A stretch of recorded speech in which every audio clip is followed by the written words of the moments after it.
ગીર સોમનાથ જિલ્લાના પ્રથમ પ્રમુખ હાજી ફારૂકભાઈ મૌલાના દ્વારા ઉમરા પર જતા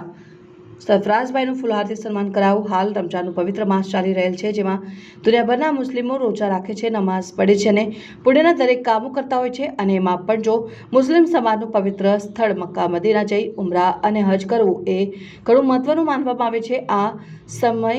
મુસ્લિમ સમાજના લોકો વધુને વધુ ઉમરા ઉપર જવાના પ્રયાસો કરતા હોય છે, જેને લઈને હલાલ ફિશ એક્સપોર્ટરના માલિક સરફરાઝભાઈ મુજાવર ઉમરા કરવા જવાના હોય તેમની પહેલા ગીર સોમનાથના પ્રથમ જિલ્લા પ્રમુખ હાજી ફારૂકભાઈ મૌલાના, પૂર્વ નગરસેવક સમીભાઈ મૌલાના, ફિશ મર્ચન્ટ એસોસિએશન પ્રમુખ રફીકભાઈ મૌલાના, જે એમ